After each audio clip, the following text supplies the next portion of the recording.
हरे कृष्णा।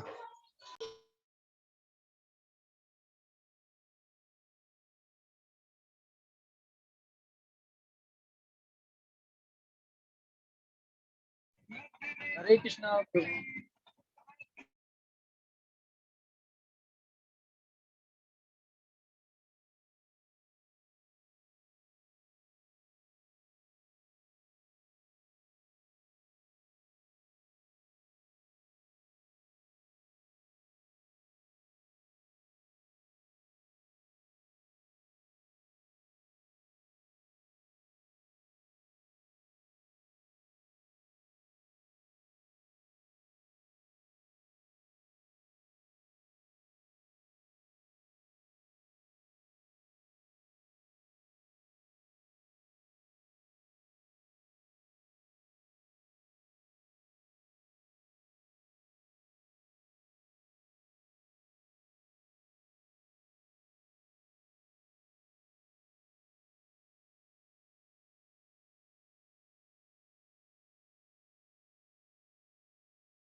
काटने के लिए इसको समझिए।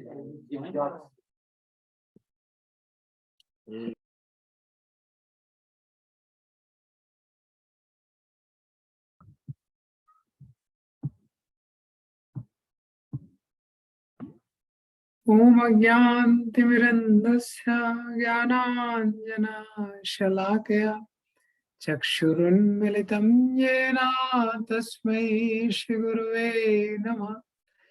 श्रीचैतन्यमनोभीष्टं स्थापितं येन भूतले स्वयं रूपः कदा मह्यं ददाति स्वपदान्तिकम्।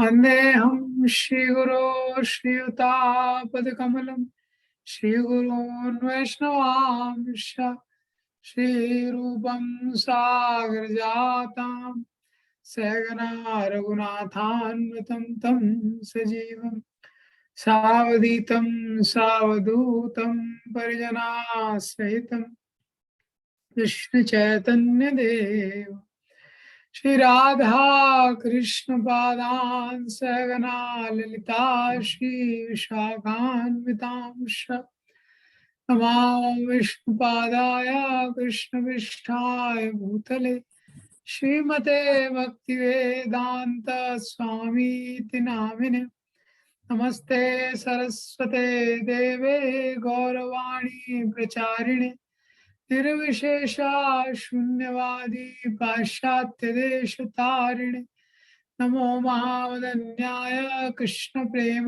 प्रदायते कृष्णाय कृष्ण चैतन्य नामिने गौरत्षे नमः। हे कृष्ण करुणा सिंधु दीनबंधु जगतपते गोपेशा गोपिका कांता श्री राधा कांता नमोस्तुते तप्त कांचन गौरांगी श्री राधे वृंदावनेश्वरी विश्वभानुसुते देवी प्रणमामि हरिप्रिये। वाञ्छाकल्पतरुभ्यश्च कृपा सिन्धुभ्येव च पतितानां पावनेभ्यो वैष्णवेभ्यो नमो नमः। जय श्री कृष्ण चैतन्य प्रभु नित्यानंद, श्री अद्वैत गदाधर शिवासादि गौर भक्तवृंद। हरे कृष्णा कृष्णा कृष्णा हरे हरे, हरे राम राम राम हरे हरे। हरे कृष्णा। आप सब लोगों का स्वागत है। Thank you for assembling. तो थोड़ा हम लोग कोशिश करेंगे चर्चा करने का वृंदावन यात्रा के पहले शॉर्ट में वृंदावन के बारे में। तो ये श्री वृंदावन धाम है, वो बहुत स्पेशल है। हम जानते हैं कि ये भगवान का नित्य धाम है श्री वृंदावन धाम। सो जो आध्यात्मिक जगत में जो सर्वश्रेष्ठ धाम है, जो किसी भी भौतिक जीव की कल्पना के बहुत परे है, ये संसार के किसी भी जीव की कल्पना के परे वो भगवान का जो घर है। इस संसार में अमेरिका के प्रेसिडेंट भी जहाँ पे रहता है वो हमारी कल्पना के परे है, व्हाइट हाउस। तो जो अनंत कोटि ब्रह्मांड नायक है भगवान, और उनके भी इतने सारे जो धाम है, उनमें भी जो सर्वश्रेष्ठ है वो श्री गोलोक वृंदावन धाम। जब भगवान अपने धाम से यहाँ पे अवतरित होते हैं, वो गोलोक वृंदावन धाम भी भगवान के साथ में यहाँ पे आता है। ये तो वो श्री वृंदावन धाम जो है, उसको हम इन आंखों से नहीं देख सकते, ये क्योंकि इन चर्म चक्षुओं से उस धाम को परसीव करना इम्पॉसिबल है। इसीलिए वो धाम के लिए, इसलिए हमको सुनना थोड़ा इम्पोर्टेंट है, क्योंकि जब हम सुनते हैं तभी हम समझ सकते हैं कि वृंदावन क्या है। चैतन्य महाप्रभु जब बताते हैं कि किस प्रकार से आराध्य भगवान ब्रजेश तनया तत्धाम वृंदावनम, हमारे जो आराध्य हैं वो कौन है? ब्रजेश तनया, जो नंद नंदन भगवान कृष्ण है, और उनका धाम क्या है? वृंदावन। रम्या काजित उपासना व्रजवधू वर्गेन वा कल्पिता। और इस संसार में जितने भक्त हैं, हम सब लोग जो भक्ति मार्ग में लगे हुए हैं, हमारे लिए आदर्श क्या है? जो वृंदावन की गोपियों की भक्ति है, वो सबसे हाईएस्ट है। भागवतामृत में आता है, नारद मुनि भी ढूंढ रहे हैं कि कौन सबसे हाईएस्ट डिवोटी है। तो उनका भी निष्कर्ष क्या निकलता है कि जो वृंदावन की जो गोपियां हैं, उनकी जो भक्ति है वो सबसे हाईएस्ट है। ये तो ऐसा है, जो एकदम विशेष, इतना विशेष है श्री वृंदावन धाम है। तो यात्रा के लिए जब भी हम कहीं पे जाते हैं, तो सबसे पहला हम देखते हैं कि एक एटीट्यूड, जनरली हम कहीं पे संसार में कहीं पे यात्रा करना चाहते हैं, तो वो स्थान को हम एंजॉय करना चाहते हैं। हम चाहते हैं कि अभी जो डेली लाइफ चल रहा है उसमें इतना प्रॉब्लम चल रहा है, इतना टेंशन चल रहा है, इतने शेड्यूल्स हैं, तो इससे थोड़ा ब्रेक लेके थोड़ा एंजॉयमेंट मिले। भोक्ताराम यज्ञ तपसाम सर्वलोकम महेश्वरम सुहृदम सर्वभूतानां ज्ञात्वा माम शांतिरिच्छति। श्री वृंदावन धाम में प्रवेश करने के लिए पहला योग्यता क्या है? पहला चीज क्या है कि व्यक्ति को पता रहना चाहिए कि इंजॉयर इस संसार में एक ही है, अकेले ईश्वर कृष्ण। हाँ, जो सुप्रीम इंजॉयर है। हम लोग भी इंजॉय करते हैं, लेकिन उनकी सेवा में। जैसे कोई प्रधानमंत्री है तो उसका पर्सनल सेक्रेटरी है, वो भी इंजॉय करता है, वो सेवा में इंजॉय करता है। इसी तरह भोक्ता राम यज्ञ तपसम सर्वलोक महेश्वरम, जो सुप्रीम एंजॉयर हैं, सारे लोगों के जो नियंता है, वो भगवान श्री कृष्ण है। तो हम कौन है?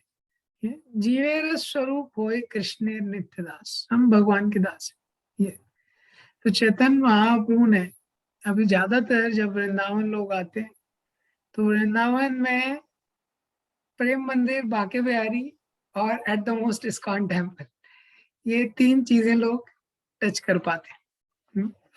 इसके बियॉन्ड मोस्टली वो लोग नहीं जाते। लेकिन हम देखते हैं वृंदावन की स्थापना कैसे हुई। 5,500 वर्ष भगवान कृष्ण ने जिस भूमि पर लीलाएं की हैं, और जिस भूमि, जो भूमि पूरी तरह से भगवान के चरण चिन्ह हर जगह वहां पे अंकित है, ऐसी वो दिव्य भूमि जो भगवान अपने धाम से लेके आए थे, उसके बाद वो लुप्त हो गई थी। फिर चैतन्य महाप्रभु वापस आए और चैतन्य महाप्रभु स्वामियों को यहाँ पे बुलाया, सबसे पहले रूप और सनातन। चैतन्य महाप्रभु, प्रभुपाद जी बोला गया, Vrindavan is a gift of Rupa and Sanatana to the world. Chaitanya Mahaprabhu ने खुद वहां वो रहना चाहते थे हमेशा, लेकिन चैतन्य महाप्रभु को शची माता ने बोला कि अब जगन्नाथपुरी में रही, तो रूप और सनातन को उन्होंने अपने बिहाफ में रखा, और रूप और सनातन के माध्यम से चैतन्य महाप्रभु ने ये जो वृंदावन है पूरे संसार को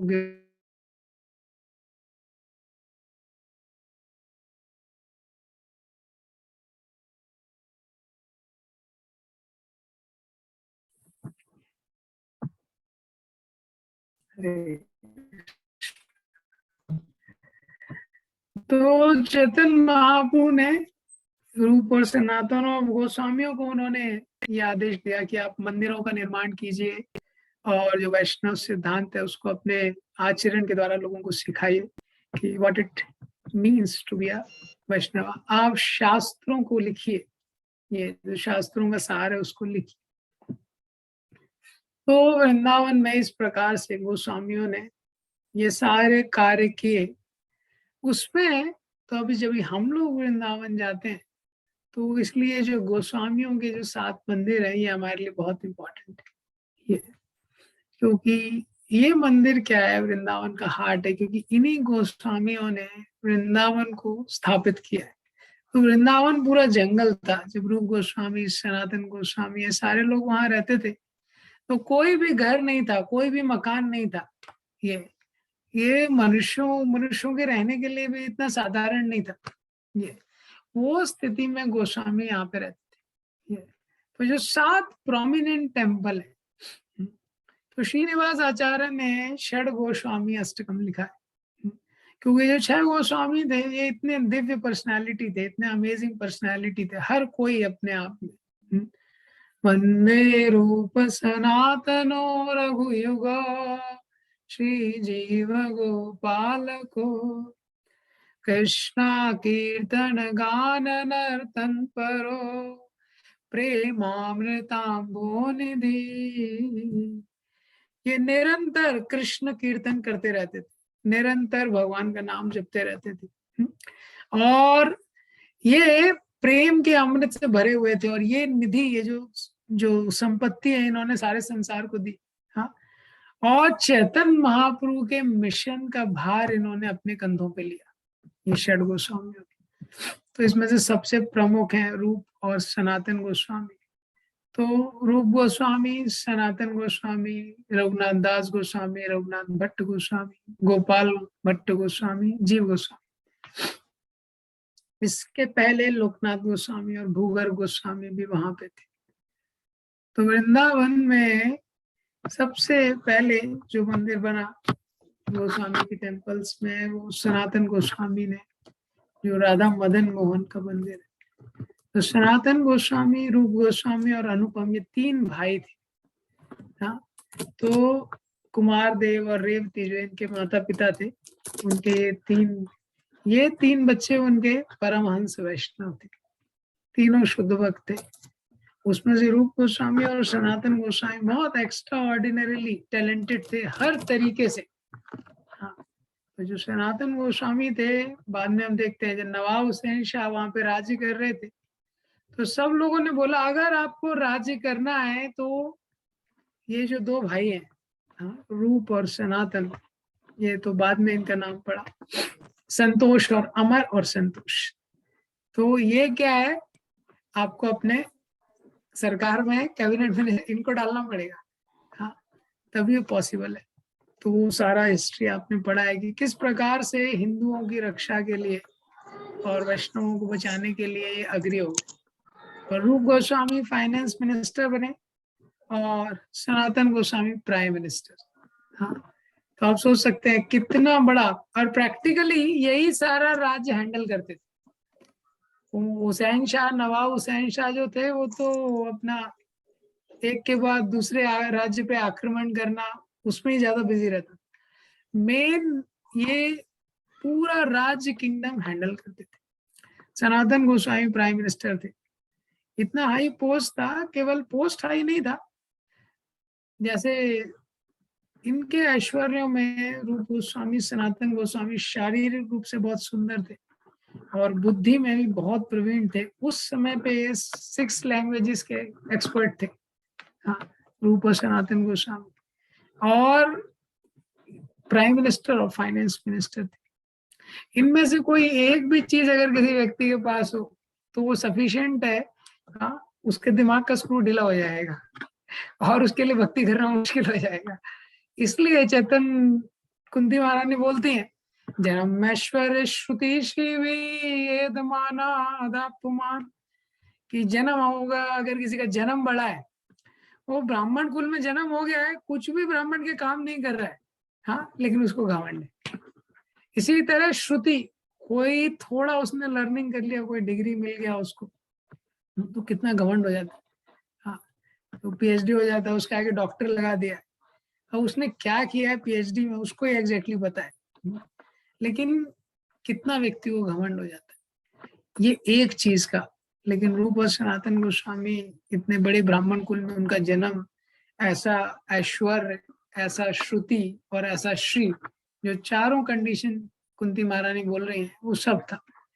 लेकिन सनातन गोस्वामी विनम्रता या दैन्यता के मूर्तिमान स्वरूप थे। सनातन गोस्वामी के माध्यम से चैतन्य महाप्रभु ने संसार को ह्यूमिलिटी का प्रिंसिपल सिखाया।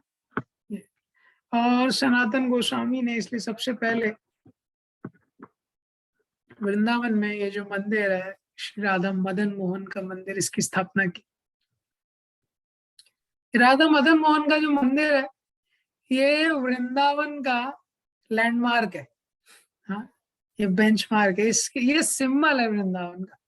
इसके द्वारा लोगों को समझ में आता है कि वृंदावन क्या है। सबसे पहला मंदिर था, तो मदन गोपाल जी के जो डीटी थे, ये सबसे पहले मदन मोहन के पुरुषोत्तम चौबे करके एक जो ब्राह्मण है, इनकी वर्शिप करते थे। फिर उसके बाद सनातन गोस्वामी एक बार जब भिक्षा मांगने जाते थे, रोज कुछ घरों में, जब सनातन गोस्वामी वृंदावन आए तो मधुकरी करके रहते थे, भिक्षा मांग। तो उन्होंने इन विग्रहों को देखा, इनसे आकर्षित हो गए। लेकिन फिर सनातन गोस्वामी आगे चले गए। उस रात को पुरुषोत्तम चौबे जो ब्राह्मण थे, उनको सपना दिया मदन मोहन ने कि हम तुम्हारी सेवा से बहुत प्रसन्न हैं, लेकिन अभी तुम्हारा टाइम हो गया है, अभी क्या है, हमको हैंड ओवर कर दो। किसको? ये सनातन गोस्वामी जो आए थे। तो फिर नेक्स्ट डे उन्होंने बोला, फिर वो सनातन गोस्वामी उनको लेके उनकी सेवा करने लगे। सनातन गोस्वामी सेवा करते थे, तो ये गोस्वामियों का कुछ accommodation, house number, lane number, street number कुछ फिक्स ही नहीं था, हाँ, एक एक वृक्ष करे एक रात्रि शयन। तो एक रात में एक वृक्ष के नीचे शयन करते थे, अगले दिन उसको भी बदल लेते थे कि वो वृक्ष से आसक्ति ना हो जाए। ये तो इतना इनका वैराग्य का भाव था। ये गोपी में भगवान की नित्य लीला में हमेशा अब्जॉर्व रहते थे। तो इस तरह से जो राधा मदन मोहन की सेवा करते थे, राधा मदन मोहन जो है, तो उनकी सेवा करते करते तो सनातन गोस्वामी जो भी यमुना का पानी है, आटा लेके उसमें मिक्स करके उसी में डाल के, सबसे लीस्ट लेवल का जो कुकिंग पॉसिबल हो सकता है इस संसार में, हाँ, लीस्ट लेवल का गेस्ट रिसेप्शन दे रहे थे मदन मोहन जी को। हाँ, तो अभी तक मदन मोहन जी क्या है, राधा रानी के हाथ का प्रसाद हम खा रहे थे, हाँ, तो अभी राधा रानी कैसा है, आध्यात्मिक जगत में 56 भोग बनाती है, उसको कभी रिपीट नहीं करती। डेली 56 भोग रहता है और वो रिपीट नहीं रहता है, और हर दिन पिछले दिन से बेहतर रहता है। तो अभी ऐसा ऐसा वहां पे चल रहा था, और यहाँ पे सनातन गोस्वामी इतने डाउन लेवल पे ले आए। तो मदन मोहन ने बोला, भाई थोड़ा इसमें नमक वमक एटलीस्ट ऐड करो। तो इतने प्रेम से सनातन गोस्वामी भगवान की सेवा करते थे। बाहरी रूप से उनके पास कुछ भी नहीं था देने के लिए, लेकिन हृदय दे चुके थे पूरी तरह से। मदन मोहन उनसे बात करते थे। तो जब उन्होंने इस प्रकार से बोला, तो सनातन गोस्वामी बोले, अरे मैं कहाँ से लाऊंगा, हाँ ये सब मैं कहाँ से लाऊंगा, कहाँ से एकत्रित करूंगा, जो भी मुझे मिलता है वो मैं बेस्ट आपको दे रहा हूँ। ये तो भगवान समझ गए मुझे खुद ही अरेंजमेंट करना पड़ेगा, डेलीगेशन से काम हो नहीं रहा है तो एग्जीक्यूशन ही करना पड़ेगा। तो उन्होंने प्रेरित किया, एक कपूर, दीपक कपूर नाम के एक व्यापारी थे, वहां से जा रहे थे, उनकी नाव अटक गई, और उनको भगवान एक बालक के रूप में आए, बोला देखो ऊपर एक साधु है, उससे उसकी कृपा होगी तो शायद तुम्हारा नाव चला जाए। तो वो जब दीपक कपूर आए सनातन गोस्वामी से, उन्होंने कुछ डिस्कशन किया, उसके बाद उनकी नाव वो तूफान में जो अटक गई थी वो छूट गई। फिर वो व्यापार करके आए, लेकिन इतने ही थोड़े समय में साधु संग सर्वशास्त्र कोय, लव मात्र साधु संग सर्व सिद्धि होय। इतने थोड़े समय में सनातन गोस्वामी का संग करके, और सनातन गोस्वामी जैसे शुद्ध वैष्णव, दर्शन पवित्र करो यही तुम्हारा गुण, उनका हृदय पूरी तरह से पवित्र हो गया। और वो इतने प्रभावित हो गए कि जब वापस आए उन्होंने लाइफ समर्पित कर दिया।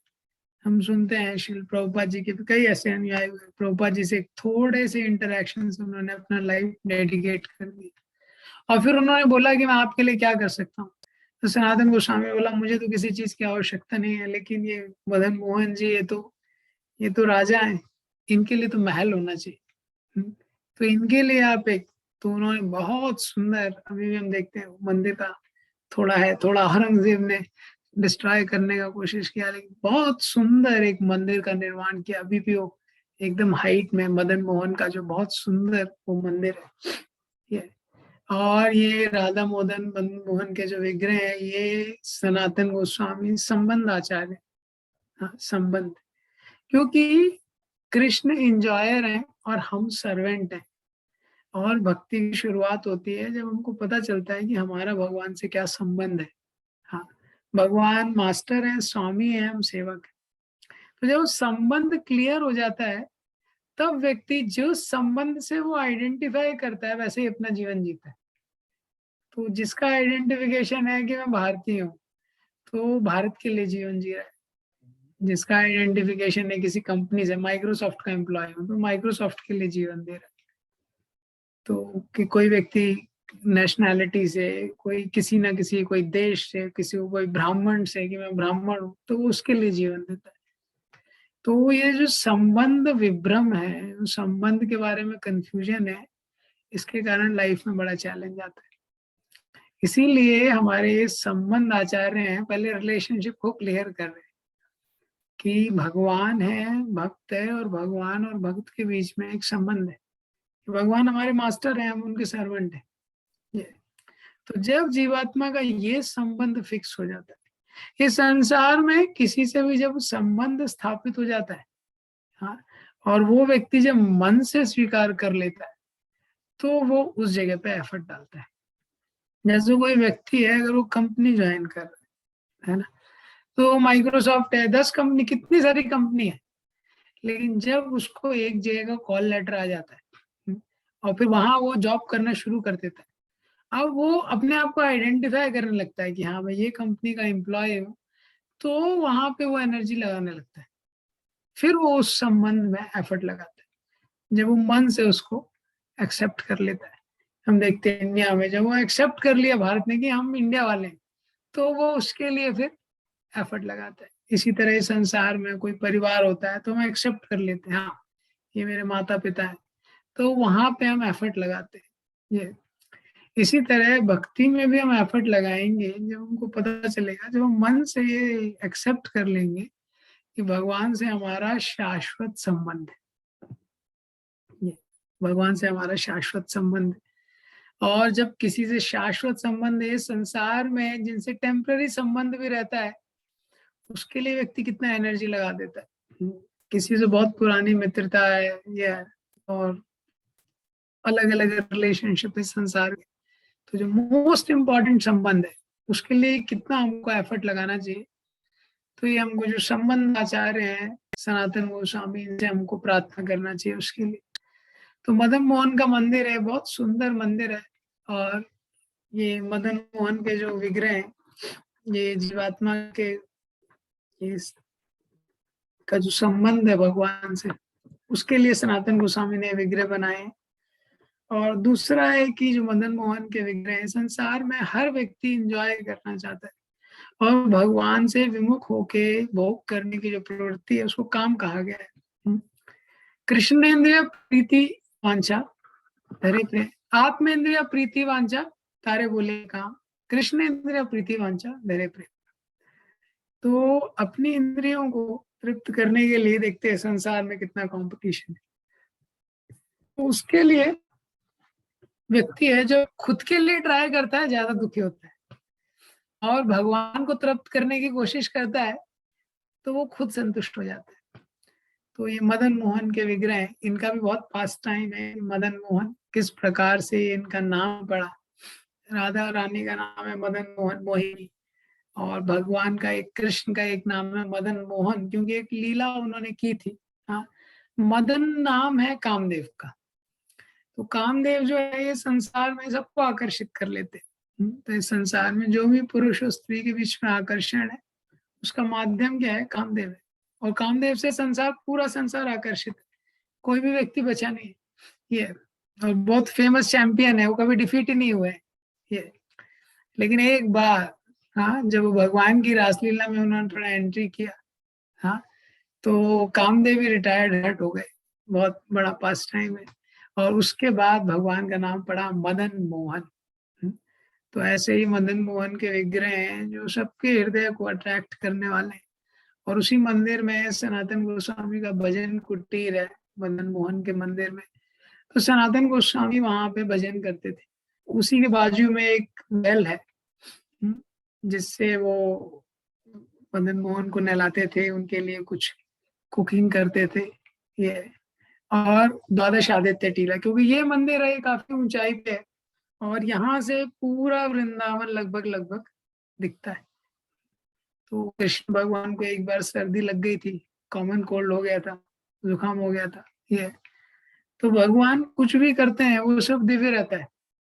तो भगवान को सर्दी भी हो गई तो वो क्या है, वो नॉर्मल सर्दी नहीं थी कि कुछ एक यहाँ का कोई कफ सिरप दे दिया तो भगवान को जब सर्दी लगा तो ट्रीटमेंट भी एकदम स्पेशल। तो आदित्य, द्वादश आदित्य टीला पे ले जाया गया और वहां पे जो सूर्य होता है, तो सूर्य की भी अलग अलग इंटेंसिटी रहती है। तो सूर्य ने अपनी टोटल 12 जो उसकी रश्मियां रहती हैं, मतलब इंटेंसिटी का जो फुल लेवल रहता है, हाँ, वो भगवान पे जब प्रकाशित वहां पे किया, हाँ, फिर भगवान का वहां पे हेल्थ ठीक हो गया। तो वहां पे वो द्वादश आदित्य टीला है और उसी के पीछे सनातन गोस्वामी की समाधि है। तो सनातन गोस्वामी है, ये सारे गोस्वामी में रूप गोस्वामी इनको अपना गुरु मानते थे। सारे ब्रजवासी सनातन गोस्वामी को अपना गुरु मानते हैं। इसलिए हम देखते हैं कि जो गुरु पूर्णिमा का दिन होता है, मैक्सिमम लोग गोवर्धन परिक्रमा करते हैं उस दिन, सनातन गोस्वामी के उसमें। सनातन गोस्वामी ब्रज में हर फैमिली को जानते थे ये। तो सनातन गोस्वामी प्राइम मिनिस्टर थे और श्रीमद् भागवतम से इनका बहुत इंटेंस प्रेम था। तो जब से श्रीमद् भागवतम के अराउंड इनका जीवन था। तो प्राइम मिनिस्टर थे और रूप गोस्वामी फाइनेंस मिनिस्टर थे। दोनों भाई लेटर लिखा करते थे भगवान को। तो लेटर लिखते थे, लेकिन चैतन्य महाप्रभु जो स्वयं कृष्ण थे, कृष्ण वर्णम सा कृष्णम सांगो पांगास्त्र पार्षदम। तो इस युग में जो अवतार है, हर युग में भगवान युग अवतार लेके आते हैं और उस युग के युग धर्म का प्रचार करते हैं। तो इसी तरह कलयुग में छन्न अवतार के रूप में चैतन्य महाप्रभु आए। छन्न अवतार मतलब हिडन, हिडन मतलब सबको पता नहीं चलता है उसका। कृष्ण वर्णम तुषा अकृष्णम, तो कृष्ण वर्णम, चैतन्य महाप्रभु जब इस संसार में अवतार लेके आए तो कृष्ण वर्णम मतलब उनके नाम में कृष्ण था, कृष्ण चैतन्य उनका नाम था। और कृष्ण वर्णम, हमेशा उनके मुख से कृष्ण कृष्ण कृष्ण कृष्ण ये निकलते ही रहते, कृष्ण वर्णम ये। और तुषा अकृष्णम, लेकिन उनका जो कॉम्प्लेक्शन था वो कृष्ण नहीं था इस युग में। हाँ, पहले के जैसा इस युग में क्या है, उनका कॉम्प्लेक्शन क्या है, वो काला नहीं था। तो चैतन्य महाप्रभु जो इस युग में आए हैं, राधा रानी का कॉम्प्लेक्शन लेके और राधा रानी का मूड लेके, ये दो चीजें। तो राधा रानी का गोल्डन कॉम्प्लेक्शन और राधा रानी का जो कृपा में वात्सल्य में जो उनका मूड है, कंपैशन है, वो लेके चैतन्य महाप्रभु आए। ये तो चैतन्य महाप्रभु को रूप और सनातन गोस्वामी नित्य रूप से पत्र लिखते थे, लेकिन चैतन्य महाप्रभु का कोई रिप्लाई नहीं आता था। ये ये बार बार लिखते थे कि कैसे हम आपकी शरण लेना चाहते हैं। तो रूप और सनातन गोस्वामी बड़े महल में लिखते हुए रहते थे। इन्होंने गुप्त वृंदावन वहां पे भी बना रखा था, सारे राधा कुंड, श्याम कुंड, सारे तीर्थ स्थलों को बना के रखा था। लेकिन फिर भी इनका एक स्ट्रॉन्ग डिजायर था कि हम भगवान को पूरी तरह से शरणागत होना चाहते हैं। तो लिखते थे, लेकिन चैतन्य महाप्रभु रिप्लाई नहीं करते थे। एक बार चैतन्य महाप्रभु ने रिप्लाई किया, वो भी रिप्लाई किया कि if a wife is a paramour, she has to be all the more careful in serving the husband, and while in the mind she is constantly thinking of the lover. तो इस तरह का mistake reply किया। तो और लोग थोड़ा ये, तो रूप गोस्वामी सनातन गोस्वामी समझ गए। तो उसके बाद एक समय पे रूप गोस्वामी ने रिटायरमेंट ले लिया, रूप गोस्वामी ने छोड़ दिया सब कुछ।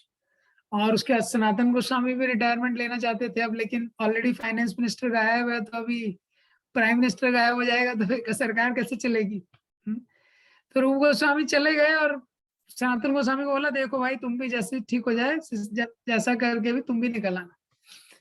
तो फिर सनातन गोस्वामी ने मेडिकल लीव ले लिया, मेडिकल लीव ले लिया कि मेरा हेल्थ खराब है, और भागवतम पे डिस्कशन करने लगे। तो नवाब हुसैन शाह वापस आए, उन्होंने बोला अरे भाई क्या हो गया, तो बोले इनको, तो डॉक्टर ने बोला मैं देखने गया था, मेडिकली तो ओके है। तो नवाब हुसैन शाह खुद आया देखने के लिए, और देखा तो सनातन गोस्वामी तो भागवतम पे प्रवचन कर रहे हैं, सब कुछ ठीक ठाक चल रहा है। हाँ, और इन्होंने मेडिकल लीव ले लिया। नवाब हुसैन शाह ने बोला अरे तुम लोगों पे भरोसा करके मैं पूरा राज्य कर रहा हूँ, हाँ ये कैसे होगा। सनातन गोस्वामी ने बोला आप तो भगवान के प्रतिनिधि हैं, राजा तो भगवान का प्रतिनिधि होता है। ये आप जो भी निर्णय लेना चाहते हैं वो ले सकते हैं, लेकिन अब मैं सेवा नहीं कर पाऊंगा आपकी। ये जेल में डाल दिया उन्होंने सनातन गोस्वामी को। तो जेल से किसी तरह हम देखते हैं कि सनातन गोस्वामी जेल से किसी तरह भागे, और भागते भागते कई समय के बाद सनातन गोस्वामी फिर वृंदावन धाम में आते। हाँ, वृंदावन धाम में चंद्रशेखर आचार्य हमको इंट्रोड्यूस करते हैं।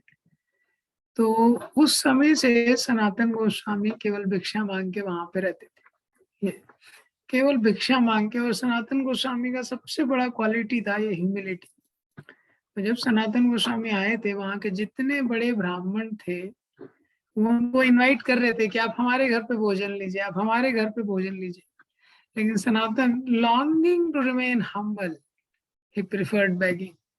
लेकिन उनको लगा कि अगर मैं इस तरह से, मुझे दैन्यता अपने हृदय की मेंटेन करनी है, तो भिक्षा मांग के रहना अच्छा है।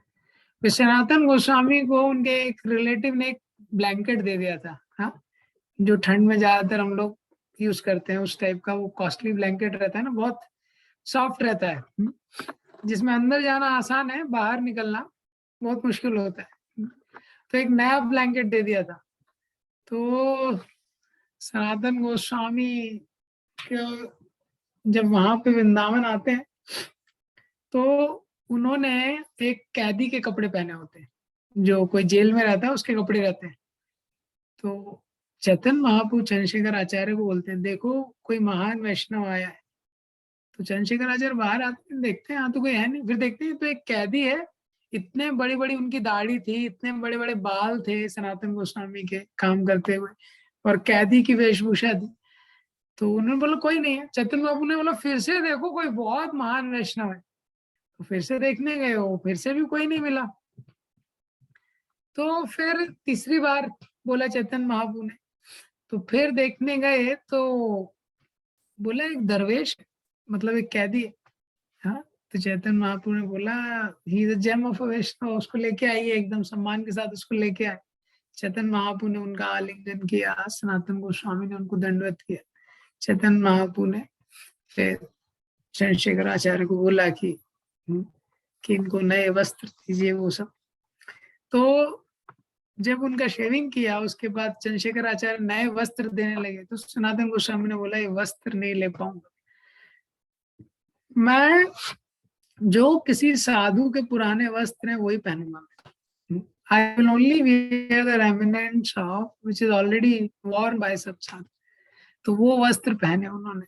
फिर लोगों ने इनवाइट किया तो उन्होंने बोला मैं भिक्षा मांग के ही यहाँ पे रहूंगा। और फिर चैतन्य महाप्रभु को काफी अच्छा लगा। लेकिन जब चैतन्य महाप्रभु बार बार बीच में उनके ब्लैंकेट को देखते थे, तो एक नया ब्लैंकेट था सनातन गोस्वामी के पास, वो उनके रिलेटिव ने दिया था। तो चैतन्य महाप्रभु बात करते करते बीच में थोड़ा उनके ब्लैंकेट को देखते थे, तो सनातन गोस्वामी समझ गए कि ये चैतन्य महाप्रभु को अच्छा नहीं लग रहा है। तो सनातन गोस्वामी गए और एक भिखारी से उसका पुराना ब्लैंकेट ले लिया उन्होंने और ये उसको दे दिया, और फिर आए। तो चैतन्य महाप्रभु बड़े खुश हुए। चैतन्य महाप्रभु ने बोला क्या लोग सोचेंगे अभी सन्यासी है, वो देखो इतना कॉस्टली ब्लैंकेट यूज कर रहा है। सनातन गोस्वामी ह्यूमिलिटी के पर्सोनिफिकेशन थे। जब चैतन्य महाप्रभु जगन्नाथपुरी में थे, तो जगन्नाथपुरी में रोज हरिदास ठाकुर के पास चैतन्य महाप्रभु आते थे। तो जब सनातन गोस्वामी वहां पे आते हैं, तो सनातन गोस्वामी आते हैं तो समुद्र के रास्ते से आते हैं, बहुत कड़ी धूप होती है, कि पाँव जो होते हैं पूरे जल जाते हैं, पाँव के जो सोर्स रहते हैं, तलवे रहते हैं, पूरे जल जाते हैं। चैतन्य महाप्रभु से मिलने आते हैं, उनको दंडवत करते हैं। चैतन्य महाप्रभु बोलते हैं अरे इतना ज्यादा समय कैसे लग गया। सनातन गोस्वामी कुछ बोलते नहीं। चैतन्य महाप्रभु बोलते हैं तो कहाँ से आए, तो बोलते हैं कि प्रभु मैं तो ये समुद्र वाले रास्ते से आया। तो आप लोग जो गए हैं जगन्नाथपुरी, आपने देखा समुद्र वाला रास्ता। चैतन्य महाप्रभु बोलते हैं it is so hot, the sand is burning like fire. इतनी धूप में वो जो रेत है वो आग की तरह तपती है, तुम सिंहद्वार के वहां से क्यों नहीं आए। सनातन गोस्वामी बोलते हैं वो अपने मन में सोचते हैं, बोलते नहीं लेकिन मन में सोचते हैं कि मैं तो इतना पापी हूँ, सिंहद्वार के वहां से अगर मैं आऊंगा तो उनको लगा कि वहां पे जगन्नाथ जी के सेवक हैं, वो जाते हैं भगवान की सेवा के लिए, और गलती से उन्होंने अगर मेरे जैसे पापी व्यक्ति का दर्शन कर लिया, हाँ, तो जगन्नाथ जी की सेवा अफेक्टेड हो जाएगी, वो अपवित्र हो जाएंगे। ये तो ये सनातन गोस्वामी का इतना दैन्यता था। और वही सनातन गोस्वामी जब जगन्नाथपुरी में रहते थे, शरीर में बहुत सारे बॉयल्स हो गए पूरे शरीर में, और इतने बॉयल्स हो गए कि उन बॉयल से बहुत ही पस वगैरह निकलता था, बहुत डर्टी, बहुत डिस्गस्टिंग था उनके लिए भी। लेकिन चैतन्य महाप्रभु रोज जब हरिदास ठाकुर से मिलने आते थे, सनातन गोस्वामी को आलिंगन करते थे, और सनातन गोस्वामी को इतना बुरा लगता था कि चैतन्य महाप्रभु ये तो स्वयं भगवान है, मेरा ऐसा आलिंगन कर रहे हैं। तो सनातन गोस्वामी बोलते थे आप ऐसा मत कीजिए। हाँ, चैतन्य महाप्रभु बोलते थे मैं अपने शुद्धिकरण के लिए कर रहा हूँ, मैं अपने शुद्धिकरण के लिए कर रहा हूँ। तो ऐसे महान वैष्णव हम देखते हैं कि सनातन गोस्वामी थे, और भी उनकी काफी लीलाएं हैं। ये सनातन गोस्वामी एकदम रोज वो जगन्नाथ गोवर्धन का परिक्रमा करते थे रोज। जब गोवर्धन के बाजू में रहते थे वो चकलेश्वर महादेव में, काफी वृद्ध हो गए थे, इतने वृद्ध हो गए थे, और उस समय जब वो गोवर्धन का परिक्रमा करने लगे तो चैतन्य भगवान ने उनको खुद बोला कि अभी आपको ये सब परिक्रमा करने का आवश्यकता नहीं है, आपका हो गया, परिक्रमा का कोटा कंप्लीट हो गया। तो सनातन गोस्वामी फिर भी करते थे। तो एक दिन भगवान ने उनको स्वयं गोवर्धन के ऊपर उनको दर्शन दिए, और भगवान अपनी बांसुरी बजाने लगे। जैसे ही भगवान बांसुरी बजाने लगे, वो जिस गोवर्धन शिला पे खड़े थे तो वो गोवर्धन शिला पिघलने लगी, और वो गोवर्धन शिला पिघल गई और उस पे भगवान के चरण चिन्ह अंकित हो गए। और भगवान ने फिर वो गोवर्धन शिला लेके सनातन गोस्वामी को दी और बोला अभी आपको इसका ही परिक्रमा करना है, इसका 4 परिक्रमा करना, वो गोवर्धन परिक्रमा हो जाएगा। इस प्रकार से। और वही गोवर्धन शिला अभी हम देखते हैं कि राधा दामोदर के मंदिर में। तो वृंदावन में दूसरा ये एक मंदिर है, इतने शॉर्ट में तो उसका डिस्क्रिप्शन नहीं हो पाएगा, लेकिन वहां पे वो गोवर्धन शिला अभी रखी गई है। ये तो राधा मदन मोहन के बाद एक राधा दामोदर का जो मंदिर है, बहुत फेमस मंदिर है। प्रभुपाद जी बोलते थे it is the centre of spiritual world. वो राधा दामोदर के मंदिर में 4 विग्रह हैं। पहले उनके लिए 4 अलग अलग मंदिर थे, फिर लेकिन समय के साथ स्थितियां चेंज हुई, फिर उनको एक जगह रखा गया है। ये और वो राधा दामोदर के मंदिर में वो गोवर्धन शिला अभी भी रखा है, जिसमें भगवान के चरण चिन्ह वगैरह अंकित है। इसलिए उसका जब हम 4 परिक्रमा करते हैं, गोवर्धन परिक्रमा के इक्वल उसको कंसिडर किया जाता है। राधा दामोदर का मंदिर है जिसमें 6 गोस्वामी नित्य वहां पे मिला करते थे, श्रीमद् भागवतम की चर्चा किया करते थे। राधा दामोदर के मंदिर में श्री प्रभुपाद जी के रूम है। प्रभुपाद जी बोलते थे I am eternally living in this rooms of Radha Damodar. और श्री प्रभुपाद जी ने राधा दामोदर के मंदिर में भागवतम का पहला कैंटो लिखा था। राधा दामोदर के मंदिर में रूप गोस्वामी ने उनको कहा था कि आप ग्रंथ लिखिए। तो रूप गोस्वामी ने उनको विजन दिया था। तो प्रभुपाद जी के रूम से हम राधा दामोदर में देखते हैं रूप गोस्वामी का समाधि दिखता है। प्रभुपाद जी का रूम है, उनका किचन है, और वहीं से प्रभुपाद जी रोज उनको प्रणाम करते थे, उनसे प्रार्थना करते थे। ये और राधा दामोदर के मंदिर में ही जीव गोस्वामी का भी समाधि है। जीव गोस्वामी का स्थिरोभाव है। जीव गोस्वामी जो एक विलास मंजरी आध्यात्मिक जगत में है, और हमारे इस आंदोलन में भी जीव गोस्वामी का बहुत विशेष योगदान है। इस्कॉन के आंदोलन में जीव गोस्वामी से बड़ा अभी तक कोई स्कॉलर नहीं हुआ है। वो सबसे बड़े स्कॉलर जीव गोस्वामी हुए।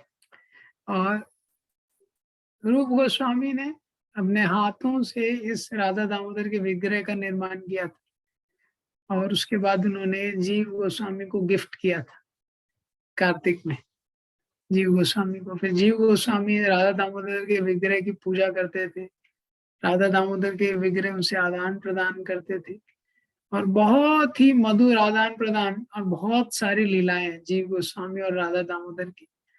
वृंदावन के जो गोस्वामियों के 6 मंदिर हैं, ये देखने में हम जाएंगे तो हो सकता है कुछ मंदिर छोटे हैं, कुछ बहुत छोटी छोटी गलियों के बीच में है, लेकिन ये वृंदावन का हार्ट है।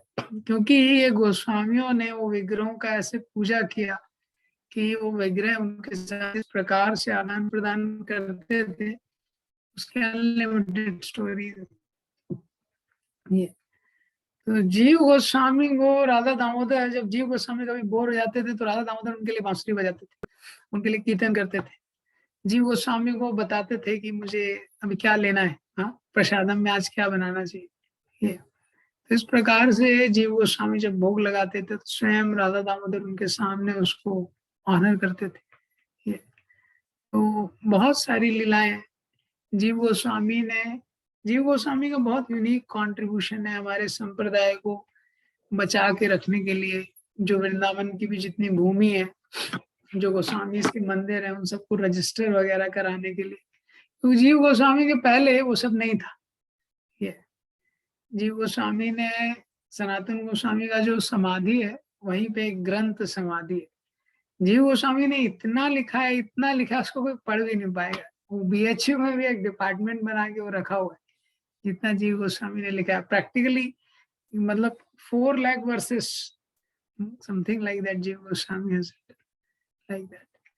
तो वो इतने बड़े स्कॉलर थे जीव गोस्वामी, और संप्रदाय को ऑर्गेनाइज करने में रूप गोस्वामी के बाद जीव Goswami was the main leader of संप्रदाय। श्रीनिवास आचार्य, नरोत्तम दास ठाकुर, इन सबको ट्रेन करने में। अभी हम राधा कुंड, श्याम कुंड भी जो जाते हैं, तो रघुनाथ दास गोस्वामी का ऐसा इच्छा था कि यहाँ पे प्रॉपर कुंड होना चाहिए, क्योंकि लोगों को पता नहीं है, कोई कपड़े धो रहा है, कुछ कर रहा है, तो इससे उसका जो शुद्धता है वो अफेक्ट हो रहा है। तो रघुनाथ दास गोस्वामी का इच्छा था, लेकिन रघुनाथ दास गोस्वामी तो 22 घंटे भजन करते, तो 22 घंटे भजन में चले गए तो कितना बचा 2 घंटे, लेकिन 22 घंटे जो भजन कर रहा है, हाँ, और ऐसे उनका लाइफ था। तो फिर क्या है, जीव गोस्वामी ने उसको एग्जीक्यूट किया, राधा कुंड वगैरह बनवाना, उसको एक स्ट्रक्चर देना, शेप देना, वहां पे प्रॉपर घाट बनवाना, ये सारा जीव गोस्वामी ने ऑर्गेनाइज किया था ये। और सबसे पहला बुक डिस्ट्रीब्यूशन पार्टी भी जीव गोस्वामी ने, श्रीनिवास आचार्य, नरोत्तम दास ठाकुर, श्यामानंद पंडित, जो 3 अलग अलग गुरुओं के डिसाइपल थे, हाँ, उनको ट्रेन करके सबसे पहले जो ग्रंथों, जो ओरिजिनल ग्रंथ थे जो गए थे, देखते हैं फिर वो जो उसके बाद चोरी हो गए थे। तो राधा दामोदर का एक मंदिर है, बहुत स्पेशल मंदिर है। यहाँ पे रूप गोस्वामी की भी समाधि है, रूप गोस्वामी का भजन कुटीर है, कृष्णदास कविराज गोस्वामी का समाधि है, जीव गोस्वामी का समाधि है। प्रैक्टिकली 100 समाधि है उस टेम्पल के अंदर। ये भक्ति सिद्धांत सरस्वती ठाकुर का पुष्प समाधि है ये। और वो एक बहुत हिस्टोरिकल टेम्पल है, क्योंकि इस्कॉन के पॉइंट ऑफ व्यू से भी प्रभुपाद जी ने वहां भागवतम का फर्स्ट कैंटो लिखा, उसके 3 वॉल्यूम, और वही 3 वॉल्यूम लेके प्रभुपाद जी पाश्चात्य देशों में गए ये मैसेज देने के लिए।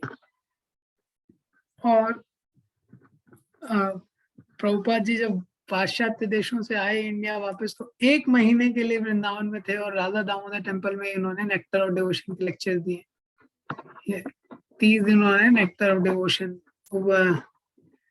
भक्ति रसामत सिंधु, उस पर उन्होंने प्रवचन किया था।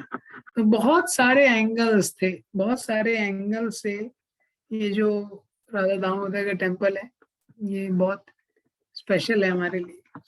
तो इसके अलावा राधा गोपीनाथ, राधा रमन, राधा श्याम सुंदर, राधा गोकुलानंद और राधा गोविंद जी, ये 5 मंदिर और हैं वृंदावन के। तो ये जो 7 मंदिर हैं वृंदावन के लिए बहुत स्पेशल है। तो इसलिए हम लोग जब वृंदावन में हैं, जब भी हम लोग जाते हैं, तो सबसे पहले ये गोस्वामी से प्रार्थना करके, तो महाराज जब पहले कभी वृंदावन यात्रा लेते थे तो काफी सारे, कई हजार लोग आते थे।